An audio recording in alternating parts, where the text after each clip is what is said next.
Teka-teki siapa Menteri Pemuda dan Olahraga yang baru akhirnya terjawab sudah. Presiden Joko Widodo telah melantiknya. Apakah muda seperti yang diinginkan oleh Presiden dan mampukah menuntaskan seluruh PR-PR Kemenpora? Presiden Joko Widodo akhirnya menunjuk Menpora yang baru menggantikan Zainuddin Amali yang mundur karena memilih menjadi Wakil Ketua Umum PSSI. Presiden melantik Dito Aryo Tejo sebagai Menpora yang baru. Pelantikan berlangsung di Istana Negara Senin 3 April 2023. Akhirnya Presiden menjatuhkan pilihan ke kader muda Partai Golkar itu. Menteri Pemuda dan Olahraga, pemuda, kalau dari usia sih Dito Aryo Tejo tergolong masih muda, masih berusia 32 tahun. Ini seperti apa yang diinginkan Presiden Joko Widodo ketika disinggung siapa Menpora yang baru. Singkat dan jelas, muda. Nah, sebelum menjabat sebagai Menpora, ada sejumlah posisi yang diduduki oleh Dito Aryo Tejo. Dito merupakan kader muda Partai Golkar, pernah menjabat sebagai Ketua Umum DPP Angkatan Muda Pembaharuan Indonesia. Sejak tahun 2022, Dito juga masuk dalam jajaran tim ahli Menteri Koordinator Perekonomian, dan Dito juga pernah menjadi Chief de Mission Kontingen Indonesia di Youth Olympic tahun 2018.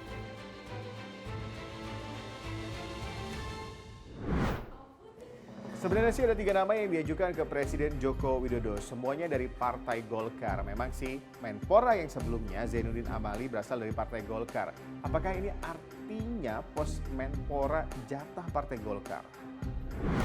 Lalu kenapa pada akhirnya Presiden memilih Dito Aryo Tejo sebagai Menpora yang baru? Dari rekam jejak yang terjadi, kesesuaian itu nampak dilihat dari apa yang pernah dilakukan Aryo sejak mahasiswa. Dia ada di HMI, ada di BEM UI, ada di AMPI, di keolahragaan juga demikian. Di partai politik juga bidangnya bidang inovasi yang itu berkaitan dengan bidang inovasi dan kreativitas, itu berkaitan juga dengan kepemudaan kan intinya ya. Bahkan bisa masuk-masuk ke kementerian-kementerian lainnya. Ini sudah menurut saya sudah paralel dengan apa yang dipertimbangkan oleh Pak Jokowi ya. Dan yang kedua, kalau dilihat apakah berkepentingan pada Pilpres 2024 nanti, ya tentu saja. Aryo ini kan pernah menjadi jubirnya Pak Jokowi dan Pak Maruf Amin ketika kampanye 2019.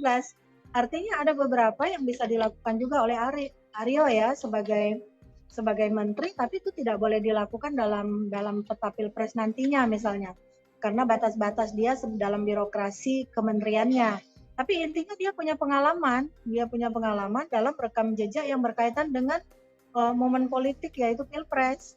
Jadi itu juga bisa menjadi gambaran bagi kita untuk melihat apakah rekrutmen terhadap Aryo ini akan berkaitan dengan Pilpres 2024. Ya bisa saja, bisa kita kaitkan dan itu sah-sah saja.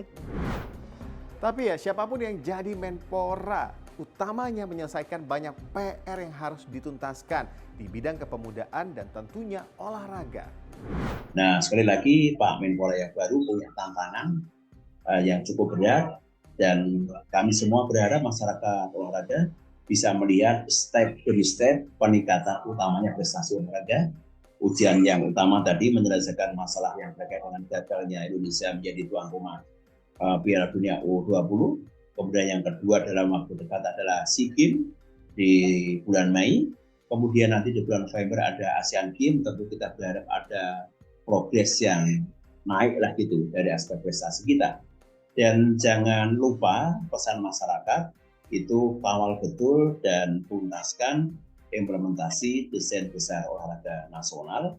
Oleh karena itu merupakan satu pilar kerangka jangka panjang yang besar agar kita mampu mencapai hasil prestasi terbaik target kita nanti di tahun 2044 untuk bisa menduduki peringkat 5 di Olimpiade. Gercep ya, 1 bulan setelah dilantik sudah ada SEA Games di depan mata. Tapi apa ya sebenarnya harapan anak muda Indonesia, terutama soal pembenahan prestasi olahraga di tanah air? Kedepannya bisa lebih berprestasi lagi atlet-atletnya sih. Semoga yang pasti bakal lebih baik dari yang sebelumnya. Sama juga kan Menpora kita yang baru ini termuda ya, umurnya 30 tahun. Semoga juga dia lebih paham lah soal persoalan anak muda juga.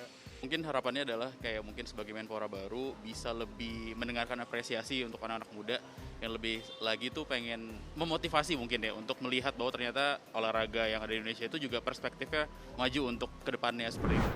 Sesuai fungsi dan tugas Kemenpora, pemberdayaan pemuda dan peningkatan olahraga Indonesia. Anak-anak muda Indonesia itu banyak kok potensinya, begitupun juga dengan atlet-atletnya. Dukungan pemerintah dalam hal ini Kemenpora penting untuk prestasi Indonesia yang semakin mendunia. Gimana?